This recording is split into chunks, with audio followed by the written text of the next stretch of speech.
नमस्कार, मैं आपका दोस्त एडवोकेट अमित कबीर। साथियों, आज के लीगल वीडियो के सेगमेंट में हम मेंटेनेंस यानी कि एलिमनी से जुड़े 3 महत्वपूर्ण लीगल क्वेश्चन को डिस्कस करेंगे, क्योंकि हाल ही में 20 सितंबर 2024 को दिल्ली हाई कोर्ट का एक लैंडमार्क डिसीजन आया है। उसमें इन तीनों महत्वपूर्ण लीगल क्वेश्चन को डिस्कस किया गया है, इसका जवाब दिया गया है, तो उसी को हम डिस्कस करने वाले हैं। तो दोस्तों, हम शुरू करते हैं। सबसे पहले देख लेते हैं कि ये तीनों महत्वपूर्ण लीगल क्वेश्चन आखिर हैं क्या। तो दोस्तों, पहला महत्वपूर्ण जो लीगल क्वेश्चन है मेंटेनेंस के संबंध में कि यदि पत्नी अपने पति से डिवोर्स चाहती है या डिवोर्स की पिटीशन फाइल करती है कोर्ट में, तो क्या इस आधार पर वो अपने राइट्स, जो मेंटेनेंस का राइट है उससे वो डिसएंटाइटल्ड की जा सकती है, क्योंकि वो डिवोर्स चाह रही है। केवल इस आधार पर कि वो डिवोर्स चाह रही है, क्या इस आधार पर वो डिसएंटाइटल्ड की जा सकती है अपने राइट्स ऑफ मेंटेनेंस के। तो दोस्तों, ये हमारा पहला लीगल क्वेश्चन है। और दूसरा महत्वपूर्ण लीगल क्वेश्चन है कि यदि पति फैमिली कोर्ट के सामने या जो भी मेंटेनेंस का सिविल सूट या क्रिमिनल केस चल रहा है, तो उसके सामने ये तर्क देता है कि पत्नी बहुत काफ़ी पढ़ी लिखी है, MBA पास है, बहुत काफ़ी पढ़ी लिखी है, BA MA पास है, इस तरीके के तर्क देता है और कहता है कि मैं तो बहुत कम पढ़ा लिखा हूँ, मैंने तो ग्रेजुएट भी नहीं किया है, 10th पास भी नहीं किया है, या मैं अनपढ़ हूँ, मैं यहाँ पर केवल 5वीं 8वीं तक पास हूँ, इस तरीके के तर्क देता है। तो क्या इस आधार पे वो अपने मेंटेनेंस की जो उसकी लीगल ड्यूटी है, जो मोरल ड्यूटी है, कर्तव्य है कि वो अपनी पत्नी का भरण पोषण करे, और वो इस तर्क के आधार पे बचना चाहता है कोर्ट में, तो क्या केवल इस तर्क के आधार पे बच सकता है? ये हमारा सेकंड लीगल महत्वपूर्ण क्वेश्चन है। थर्ड हमारा इम्पोर्टेंट क्वेश्चन है, जो कि फर्स्ट क्वेश्चन से ही जुड़ा हुआ है, कि यदि पत्नी यहाँ पर अपने पति से अलग रह रही है और डिवोर्स चाहती है, डिवोर्स की पिटीशन फाइल करती है कोर्ट में, करती है, तो ऐसी स्थिति में उसके जो अन्य मामले हैं, जो क्रिमिनल केसेस चल रहे हैं, जो उसके मेंटेनेंस के केसेस चल रहे हैं, डोमेस्टिक वायलेंस के हो गए, मैरिज एक्ट के अंतर्गत हो गए मेंटेनेंस के मामले, तो क्या उन पर नेगेटिव प्रभाव पड़ता है? तो इन आधारों पे क्या उसके अन्य केसों पे फ़र्क पड़ता है या नहीं, ये आज हम इस वीडियो में जानेंगे। और ख़ास तौर से ये दिल्ली हाई कोर्ट का जो फैसला आया है, जो लैंडमार्क डिसीजन आया है, उसको भी जानने की कोशिश करें।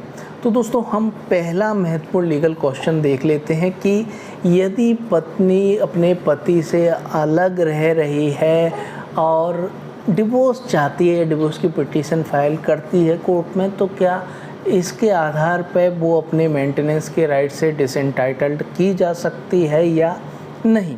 तो दोस्तों, इसका उत्तर क्लियरली यहाँ पर दिल्ली हाई कोर्ट ने दिया, और पहले भी ये क्लियर था। तो दोस्तों, हाई कोर्ट ने क्लियरली कहा कि केवल इस आधार पे कि पत्नी डिवोर्स चाहती है, केवल इस आधार पे उसे उसके राइट्स, मेंटेनेंस के राइट्स से उसे डिसएंटाइटल्ड नहीं किया जा सकता है, क्योंकि यहाँ पर जो केस था उसमें ये सफिशिएंट ग्राउंड थे।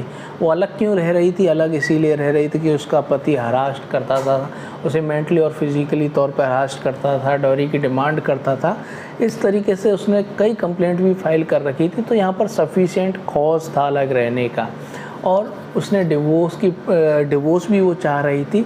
तो केवल इन कारणों पे, क्योंकि उसके पास सफिशिएंट ग्राउंड था, तो केवल इस ग्राउंड के आधार पर उसे मेंटेनेंस के अधिकार से उसे वंचित नहीं किया जा सकता था।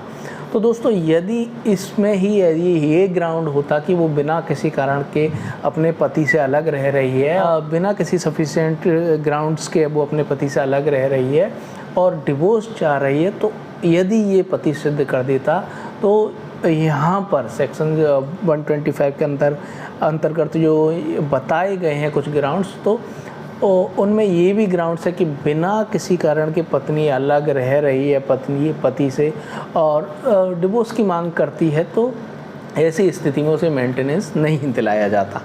तो दोस्तों ये तो था हमारा पहला क्वेश्चन का उत्तर। दूसरा हम देख लेते हैं कि पत्नी वेल एजुकेटेड है, पति काफ़ी कम पढ़ा लिखा है।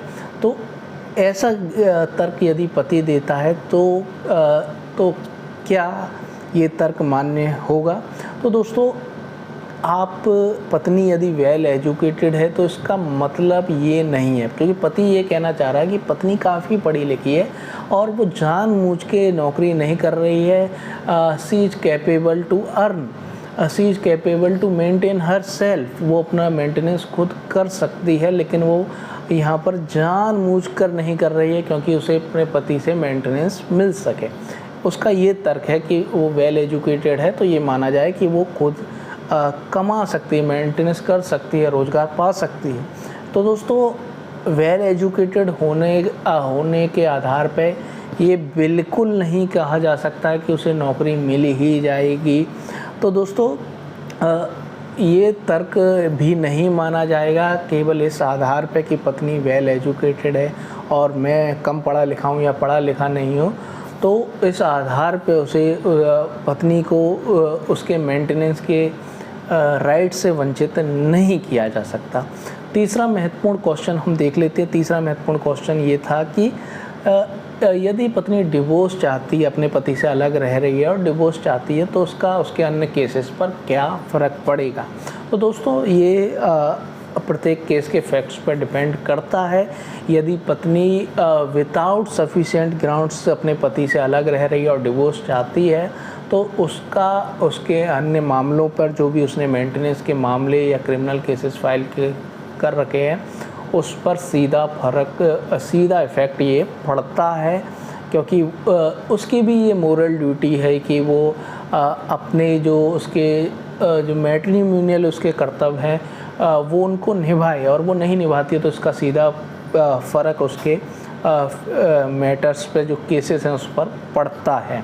लेकिन दोस्तों केवल इस ग्राउंड पे कि पत्नी अलग रह रही है और डिवोर्स चाहती है, तो दोस्तों इसके साथ ये भी देखना पड़ेगा कि वो अलग क्यों रह रही है। यदि उसने कंप्लेंट फाइल करी है कि पति मारता पीटता है, हरास करता है, उसके घर वाले डॉरी की डिमांड करते हैं, इस तरह की यहाँ पर कंप्लेंट फाइल की गई है, मारता पीटता है और इसलिए वो अपने पति से अलग रह रही है और डिवोर्स की डिमांड करती है, क्योंकि पति उसके साथ मारता पीटता है, उसे डॉरी की डिमांड हो रही है, तो इस कारण वो अलग रह रही है और डिवोर्स का यहाँ पर सूट फाइल करती है। तो ये उसका अधिकार है और डिवोर्स मांगने का ये आधार है। तो इस आधार पर यदि डिवोर्स मांगती है तो उसका अन्य मामलों पर फ़र्क नहीं पड़ेगा। तो दोस्तों ये महत्वपूर्ण आपने जाना, तीनों महत्वपूर्ण लीगल क्वेश्चन, इनके उत्तर जाने कि किस परिस्थिति में यहाँ पर क्या फ़र्क पड़ेगा, मेंटेनेंस की हकदार होगी किस परिस्थिति में नहीं। तो दोस्तों दिल्ली हाई कोर्ट ने एग्जैक्ट यहाँ पर क्या वर्ड्स का यूज़ किया वो हम देख लेते हैं। तो दोस्तों कोर्ट ने कहा कि A wife cannot be disentitled from claiming any maintenance merely because she seeks divorce after having left the company of her husband due to the sufficient reason। यदि उसके पास सफिशिएंट कारण है, सफिशिएंट कारण से वो अपने पति से अलग रह रही है। सफिशिएंट कारण का आप मतलब जानते ही हैं कि वो उसकी स्थिति ऐसी कि वो पति के साथ नहीं रह सकती, पति मारता पीटता है, हरास करता है, ऐसी सफिशिएंट ग्राउंड्स है तो वो अलग रह रही है और डिवोर्स की मांग करती है, तो ऐसी स्थिति में वो डिसएंटाइटल्ड नहीं की जा सकती अपने राइट्स ऑफ मेंटेनेंस के। दूसरा यहाँ पर टिप्पणी की गई, it is the tried law that the husband cannot shirk his sacrosanct duty of financial support his wife. तो ये पति का ये पवित्र कर्तव्य है कि वो अपनी पत्नी का भरण पोषण करे। ये पति का पवित्र कर्तव्य है कि वो अपने पत्नी का भरण पोषण करे। तो वो इससे इस आधार पर वो बच नहीं सकता, वो इन तर्कों को देकर ये बच नहीं सकता वो अपने, क्योंकि उसका ये एक पवित्र कर्तव्य है और साथ ही ये लीगल ड्यूटी भी बनाई गई है दोस्तों।